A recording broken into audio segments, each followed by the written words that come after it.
Welcome to the Pockets of Knowledge podcast. I'm your host, Desiree Stanley, here to share some amazing conversations. We're talking business, health, making and saving money, or starting something epic. Think of this as your go-to spot for stories that do a lot more than just kill time. They spark ideas, give you a boost, and perhaps even change the way you look at the world. I'm pulling in the experts, the thinkers, the doers, and the dreamers. We're about to dive into stories that open doors and ideas that light up your brain. Here we go. Welcome, everyone, to the Pockets of Knowledge podcast. I'm your host, Desiree Stanley, and with us today is my guest, Rabecka Kelsey. How are you today, Rabecka? I am good. Awesome. I'm so excited to have you on the show. You are a just powerhouse entrepreneur, and so I cannot wait to have you share this information with us. You are the owner, creative force, founder behind two companies. So not one, but two companies, Wax and Wit Candle Company, and also IQ Naturals. And so again, welcome, Rabecka. Thank you for joining us. And please, would you share with us how this journey happened to be for you, like where you started to where you are today? Give us the story. Okay, I'll try to make it short because it's a long story. About 23 years ago, that's about when my daughter was born. So that's how I kind of gauge where I'm at is on her birthday. I really wanted to, and she was my second, my son was 4. I really wanted to work from home. I had run a daycare for a long time and didn't want to do that anymore. So I had also on the side, I had been making my own cosmetics because of my skin issues. I had a friend tell me, you should try and sell it online, and which I had no idea what they were talking about. And I was barely computer literate. So I tried it. I posted a few things, and long story short, it took off, and that's how I started that. So started the second company with my husband, Rabecka Kelsey. I was kind of burnt out on cosmetics and skincare. Not that I didn't like it anymore, just that I just didn't have that. It wasn't like a lot of fun anymore. I thought it'd be really fun to start making candles that make people smile. You know, kind of funny little sayings, things that you can give gifts. I'm not a huge fan of cards, like Hallmark cards or whatnot. Oh man, you're spending $3-4 on, or sometimes more, on a card. And they throw it away. It's cute. You didn't come up with it. It's not very, it's not very personal. You can stand there and look for the best one you can, but you're never going to find the perfect one. So I thought, it'd be fun to kind of do a product that you can give without a card that kind of speaks to the situation. And so now we have Wax and Wit, and we're moving into the wedding part of that, which has been a lot of fun. But yeah, that's the short version of that story. Thank you for sharing that with us. And I love that you decided, I've tried this. I want to try something new. And many of us just go, this is just what I've been doing. I'm just going to keep doing it. And just, it is what it is. But you were like, I feel called to do something else. Like I want to give something else a try. And you mentioned in there about starting this second business with your husband. And we'll get into a little bit of that because I want to know how you as a married couple, also handle working together and, having married life and children and all of that stuff. But the idea of creating something that, and I'm speaking specifically about the candle company, something that becomes like personal, that's really incredibly thoughtful and funny, as you mentioned. And I'm familiar with your candles, and they have some fantastic, the astrology candles are hilarious. I love the different expressions for each of the different signs. And yeah, it's something that's personal that you can give to somebody that's not just like, great, thanks. And then it goes in the recycle bin. And you mentioned spending $3-4. Heck, now I think it's like $7-8, depending on the brand and, the quality. And so you can be getting a gift of a candle for somebody that's really well made and it's long lasting and it's, personal just for them. So I love that. Let's talk now about launching this business with your husband.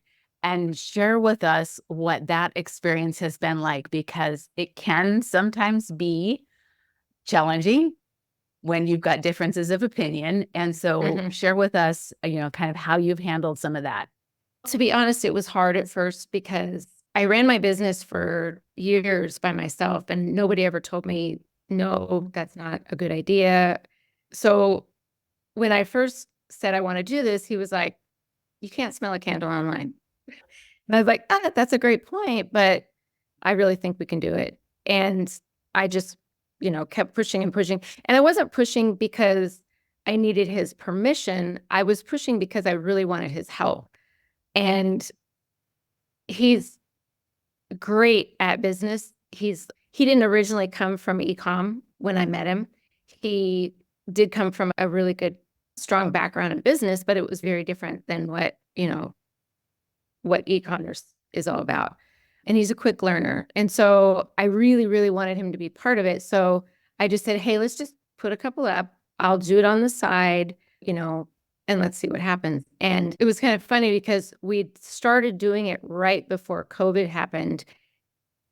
And we set it up and we made a bunch and we threw them into FBA and we kind of forgot about it because COVID was insane.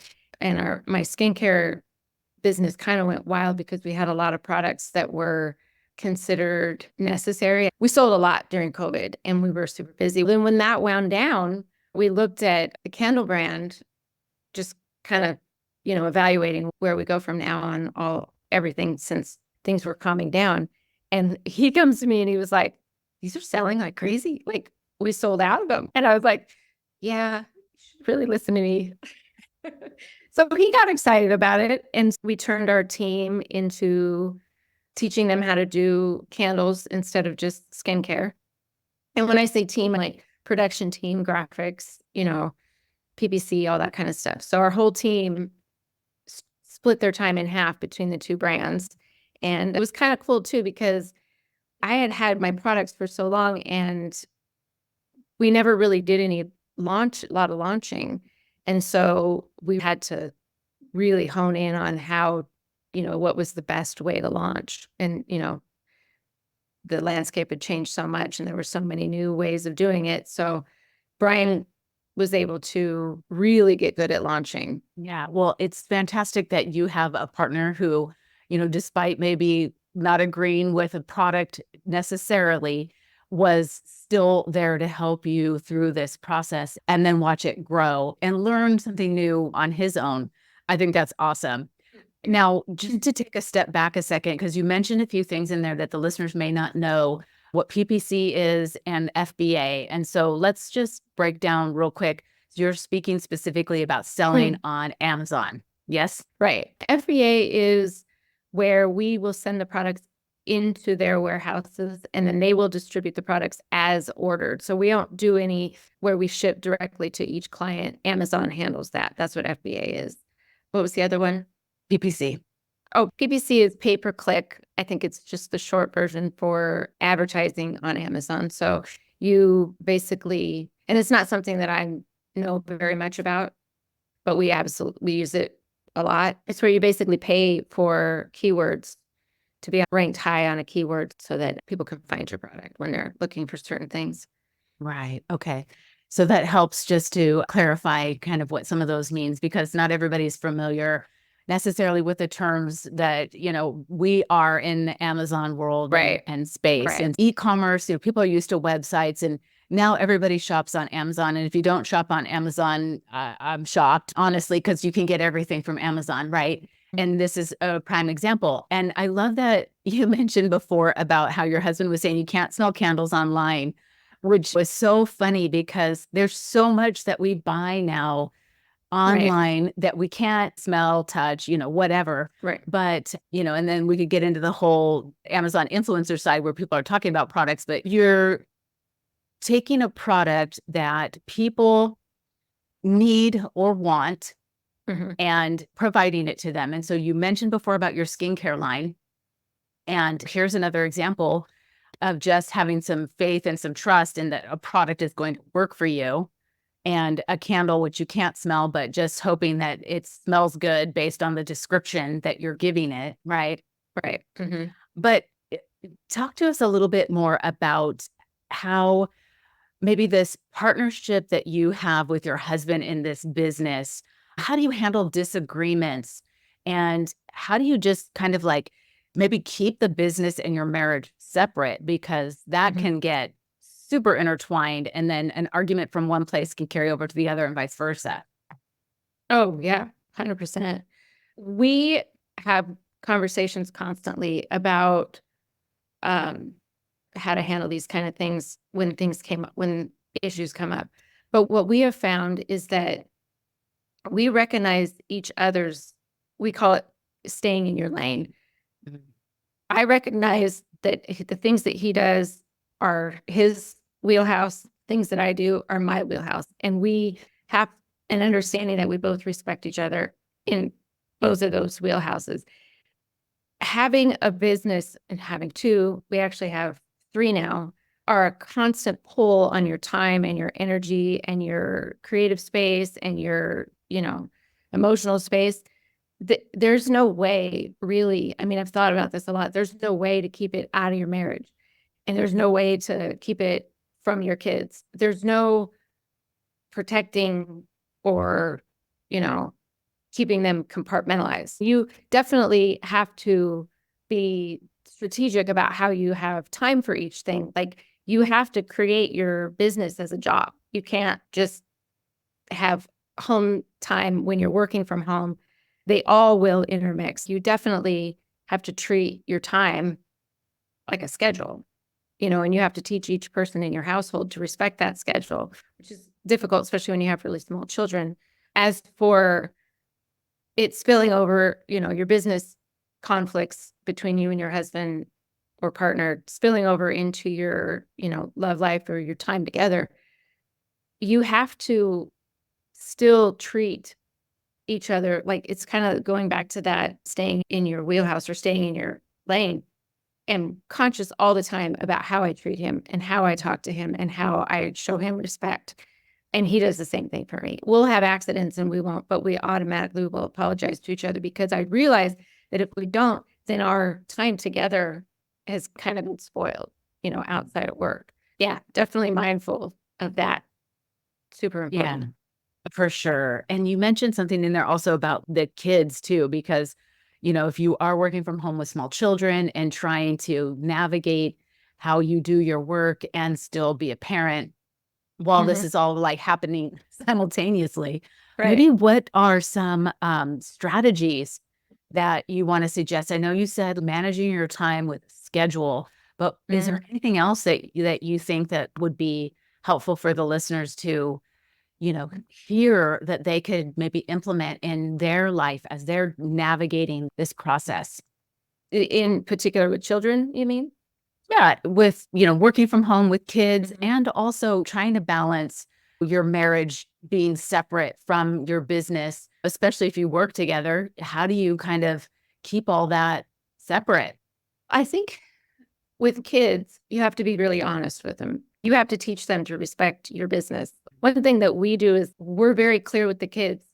You know, for example, if we go somewhere, we do something special with them. We always make sure they understand, this is because we put a lot of time and effort and care into the business because we want the best, opportunities and things for our family. So they start to understand when you're honest with them and clear with them.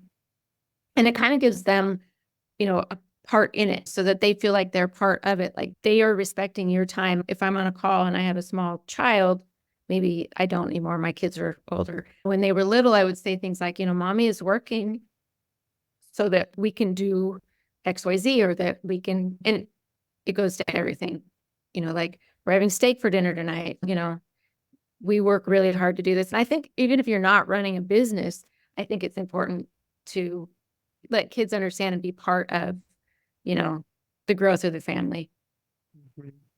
Yeah, that's a great point right there. Even if you just have a regular job and are earning, a paycheck at that job, Right. involving your children and understanding how money works. And, I work for this money that comes into our household, and we buy these groceries, and we are able to take vacations or whatever, so that they begin to understand. And that's just a Right. life lesson that they need to have anyway, right? Right. Yeah, So I think, exactly.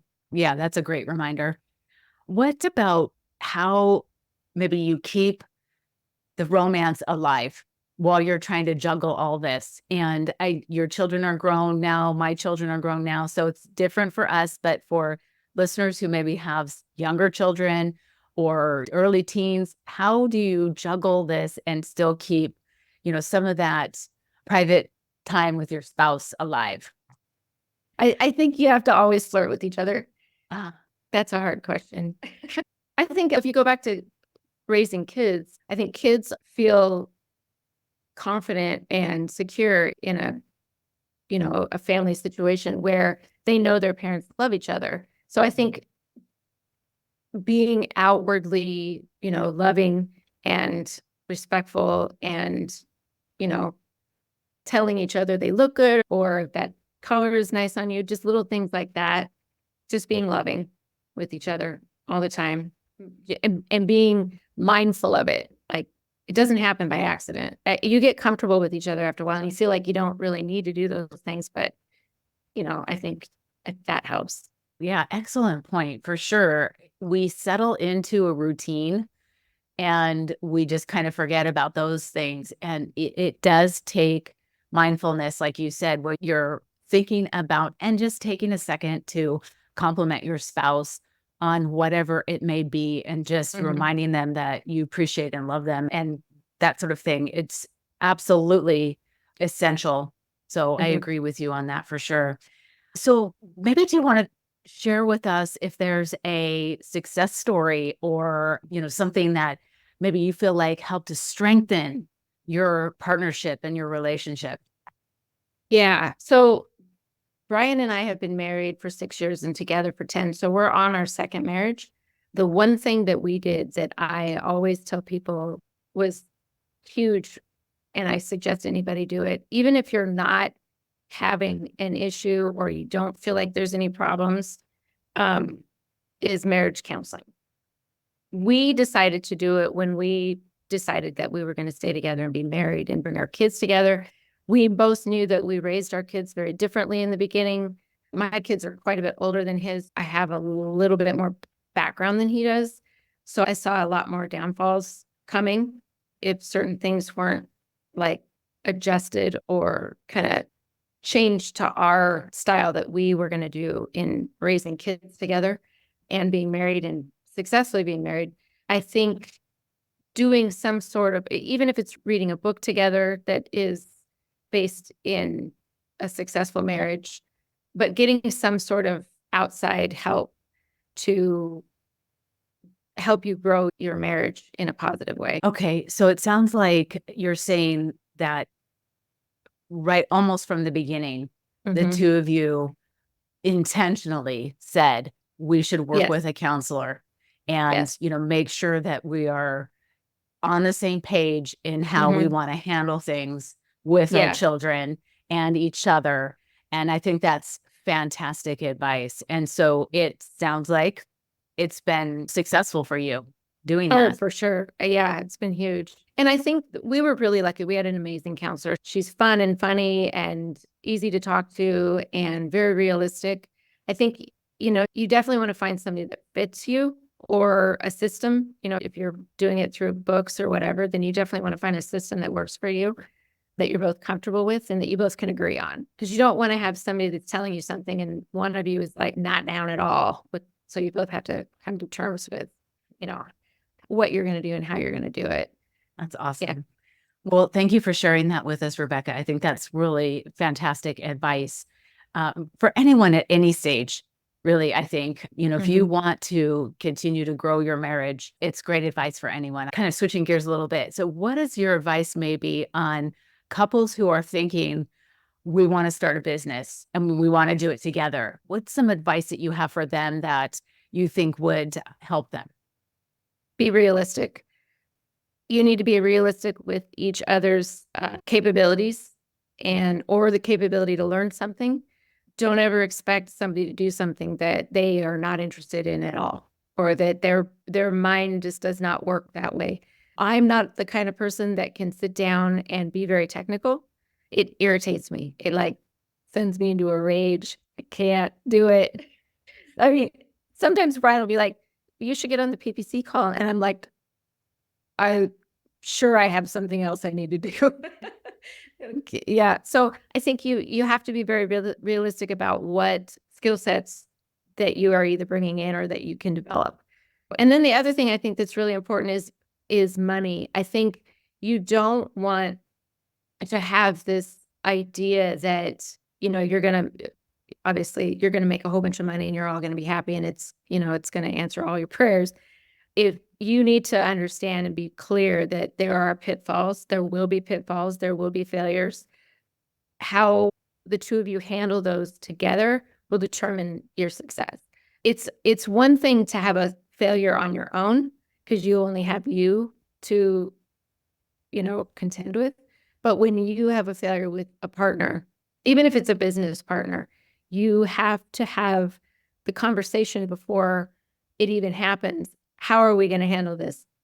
And money, don't put one person in charge of money. You both need to be very, very hands-on, 100% about how money's handled. You need to have at least a monthly or every other week where we are, what we're spending, what we're not spending, what is coming up that we're going to need to spend. Because you don't want one of you looking in the bank account going, wow, there's a ton of money. I can do this, and then go do it. And then you realize, oh crap, I didn't know we had a container coming that needs to get paid. Now we're screwed. So you both have to be in on that part of it. It can't be one person's job.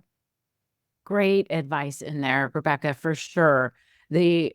First of all, yes, the money is huge, right? And if you're not paying attention to what's coming in and what's going out and what needs to go out, projected in the future, that can destroy a business for sure. But also playing to the strengths that each person has, I think is fantastic. And you're right on. Like, there's just stuff that it's like creepy crawlies, right? Like, I just can't even imagine having to do that thing. And so your partner, your spouse, whoever better be able to handle that, or you better be able to hire somebody who can handle that if neither of you wants to do it. And yeah, great stuff there. So let's talk a little bit about if it's just a single woman, or, I'm not saying like she's not married. If she is married, it's just she's going to be solo launching a business. What are perhaps some advice that you want to share with that listener who is considering launching a business? The one thing that I wish I had more of when I started, it just wasn't, because e-com was so new, it wasn't something as readily available as it is today. But having people that are in a similar business, a similar setup that you are, that may have either gone through some things that they can, help share with you how to avoid them or how to go through them, it's huge. Yeah. So it's that mentorship for sure, right? Yes. Yeah. If you can join a Facebook group within your product or within e-com itself, or like if you're selling on Amazon or you're selling on Etsy or whatever, that you get in with other people that are doing a very similar thing to you so that you can get advice or you don't miss something that's coming your way, good or bad. So that I think is huge. It's going to be very huge. Yeah, definitely having that, kind of cohort, if you will, of people who are doing, it may not be the same product. It's just the fact that you're both trying to launch a product or launch a business, and or somebody who has already, they're 10 steps ahead of you. It can say, now that I've traversed that path, I can tell you, don't do this, that, or do this and that. Exactly. Yeah, that's huge. Yeah. And that wasn't something, like I said, readily available when I started 23 years ago. So I kind of had to pioneer my way through a lot of things. But now that there is, it's amazing too. Even for my mental health, being able to talk to people that, on a friendship basis that are doing similar stuff like just going to a cocktail party and being able to talk to people that are doing a similar thing. When I remember in the past, I would go to one and they'd be like, "Oh, what do you do?" And I'd tell them and they'd be like, "Oh, what do we talk about? But you're not going to know anything that I'm talking about." So yeah, it's nice having that. Yeah, definitely. I agree. So you had mentioned starting an e-commerce business, 23 years ago, and you're absolutely right. Like the landscape is completely different now. The world of e-commerce and Amazon and eBay and Etsy and, Walmart, there's so many more options available for people to begin a business than there were 23 years ago. So what do you think maybe are some ways to figure out what it is that you should be selling? Your product. I think I've thought about this a lot because I get a lot of people asking me, they're like, "How do you come up with your products?" Or, "What do you think? How do you know what is a good product to sell?" Now there's so much data that you can tap into to know if a product is worth going after or not. But I think to be successful in all the areas of your business, not just the selling, and to feel successful and to feel excited about what you're doing, I think you need to love your product. You need to look at yourself and your lifestyle and look at the things that are in it and look around. And if you're a dog enthusiast, then, think of something in the pet world that you could come up with or that you can start because you're going to be passionate about it because you already are passionate about that area. Or if you have small babies, then you just love babies stuff, then start looking into that because you're going to be interested in it. And when you're interested in it, you're going to find something that other people are interested in it. But if you're going in, like for me, I would never want to do cell phone attachments or things that you use for attachments because I don't even like using my cell phone. Like every time we get a new one, I want to cry because I have to figure out how to use it again.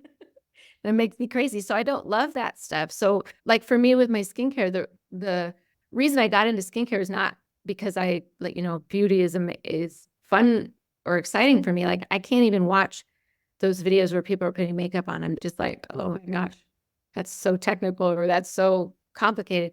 But for me, it was important because I struggled with acne for so many years and everything had something in it I was allergic to. So out of necessity, I started making my own stuff. But I think you have to care about your product to be successful. Yeah, obviously that's huge. And as you just expressed, like if it's a cell phone cable or cover or whatever, it has no interest for you whatsoever, you're not really going to want to go into that product necessarily. But you mentioned in there about how there's tools that can help you figure out what's a good product to sell. And so maybe what are some resources, if you want to share, that people can find that would help them also determine a good product? Because yes, we can have our passion product, but it doesn't necessarily mean it's going to sell well. Right. Yeah. Honestly, I leave a lot of that stuff up to Brian. What I will do is I'll bring him a product that I think is good. I'll go in and just, look and see, is there a lot of them? Is it seem to be popular? Am I seeing this a lot? And then I'll turn it over to him and he'll use some of his tools, which I have no idea what they are, to be honest. No, but you made some good points in there. It's looking at what you're seeing a lot of or beginning to see a lot of, and then exploring that to determine if it's a good way to go. Yeah. And I don't think just because there's a lot of it, you won't do well and there's too much competition for you. I've always been a believer that competition's good. It keeps you making things better. Or it first it tells you, obviously, people want these things. And you kind of got to look at it like, well, how can I do it better? How can I make it look better? How can I present it better? Yeah. And I think that you specifically did that with your candles, right? Because if you look around how many huge candle companies there are and candles that sell, but what did you do? You differentiated yourself and you made it better by using, quality products, witty concepts on the candle, and you're kind of like making it for specific astrological signs, or you mentioned getting into kind of the wedding side of it. And so you did that. You looked at how can I make it better? How can I make it different? Right. Yeah. Yeah. Well, what would you say were maybe some of the biggest challenges that you faced when you were launching that you want to share maybe some ideas of like how you overcame them? I've never reflected on that before. Yeah, I'm not sure. Okay.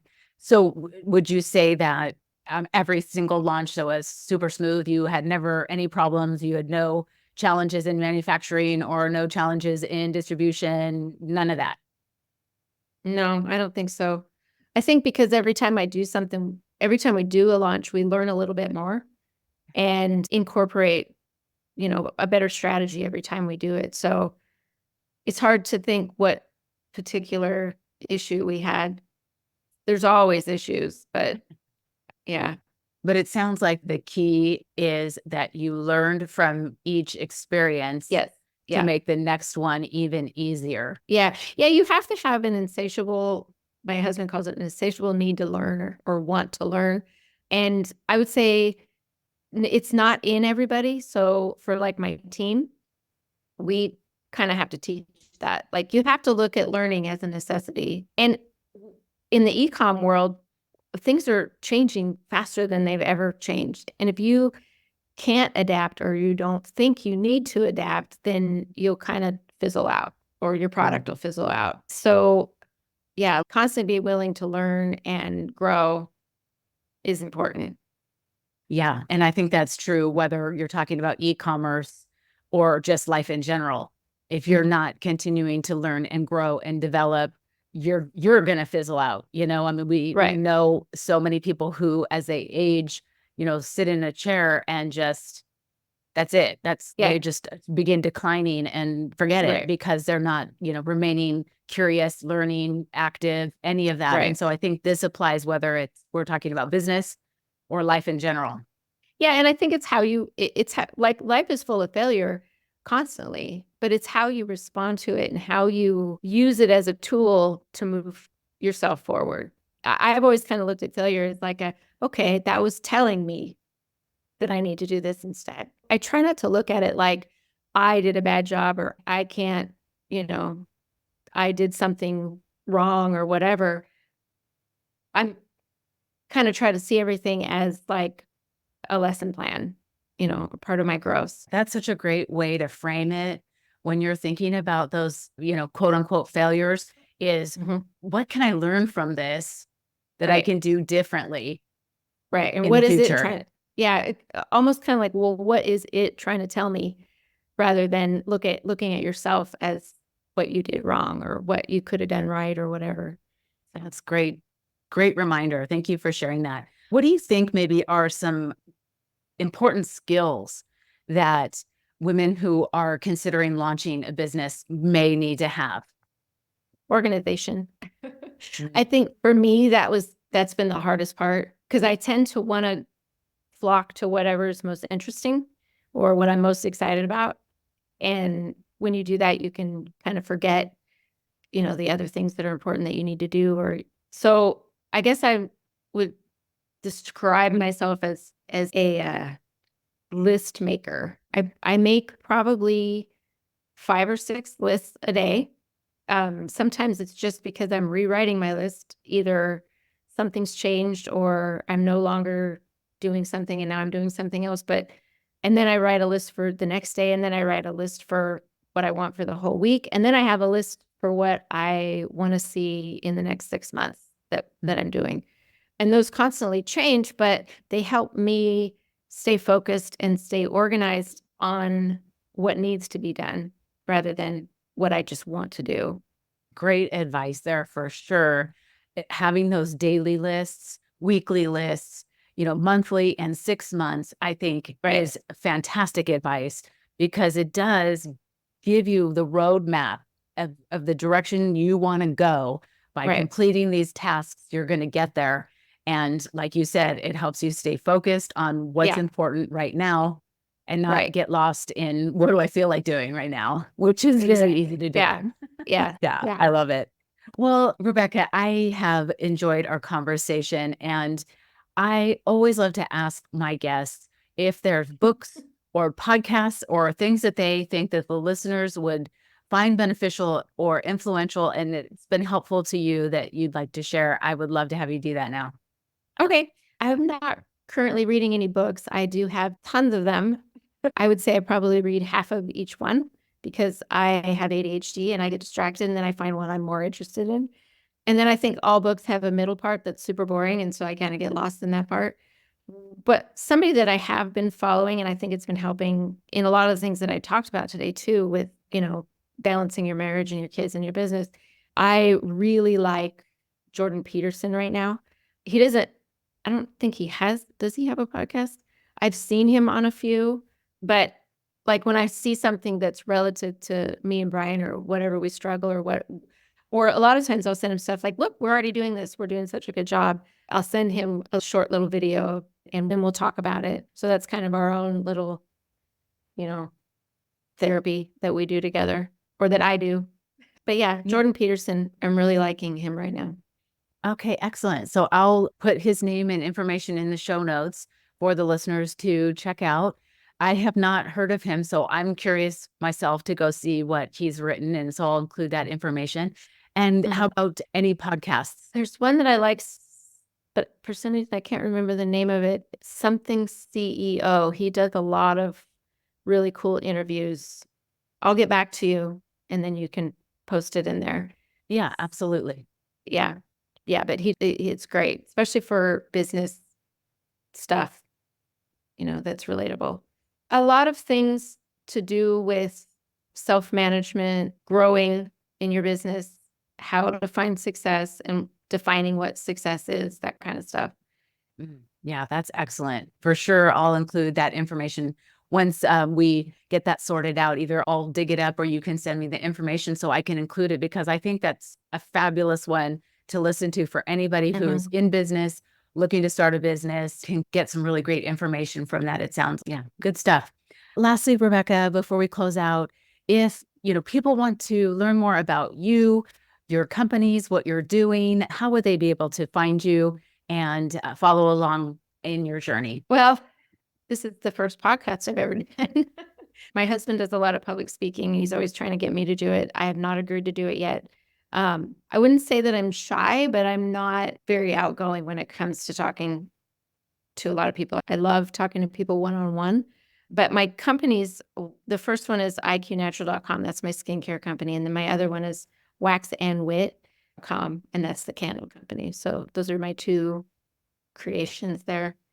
Awesome. I'll include that. And are you on any socials that you want to share, or just leave it at that? I mean, I'm in my 50s, so definitely on Facebook. I don't have an Instagram. I now have a TikTok because I was told to get one because now we're starting to push our product there. So learning that has been weird. I was told by my kids I can't have Snapchat, or if I do, then I can't friend them. But yeah, pretty much just Facebook. It's Rabecka. It's funny because people always say to me, oh, I love the way you spell your name. And for years, I used to say my mom had an 8th grade education and didn't know how to spell it, which is true. But I started to realize, oh, that might sound a little shocking to people. But it's spelled Rabecka. And then my maiden name is Prouty, Prouty dash Kelsey, Kelsey. So that's how you can find me on Facebook if you want to connect. Awesome. I'll include that in the show notes. And thank you for sharing a little bit about that personal information about the spelling of your name. And it is unique for sure. But, it's not unusual for people to try to find unique ways to spell names that maybe are a little bit more typical. Yeah. And so this is good to know about you, as I did not know that myself. Yeah. I always tell people too, because when they say, oh, it's so neat how you spell your name, I always go, if you do not have children yet, do not misspell their name, because they will have this conversation with 1,000 people or more. Yes. Yeah, for sure. Yeah. Or a unique name that is not usually heard and people don't know how to pronounce it. That's been the experience I have had in my life. You never find your name on a keychain or on a mug or anything like that. Yeah. Right. Exactly. Yeah. Anyway, Rabecka, thank you again so much for coming on the show and sharing your journey with us and this knowledge that you have about running multiple businesses, running a business with your spouse and raising children at the same time. So just bravo to you for doing all of that. And thank you for sharing this information with us. I so appreciate it. Thank you. Oh, this was a lot of fun. Thank you for inviting me, Desiree. Wonderful. Well, we'll talk more soon. All right. Bye-bye. Thank you, dear listeners, for tuning in to another insightful episode of the Pockets of Knowledge podcast. We appreciate your time and curiosity as we explore fascinating topics together. If you enjoyed today's discussion, be sure to join us next week for another amazing episode. Remember, your journey of learning and growth is a continuous adventure, and we're thrilled to be part of it. Don't forget to subscribe so you never miss an episode. Until next week, stay curious and keep exploring those pockets of knowledge.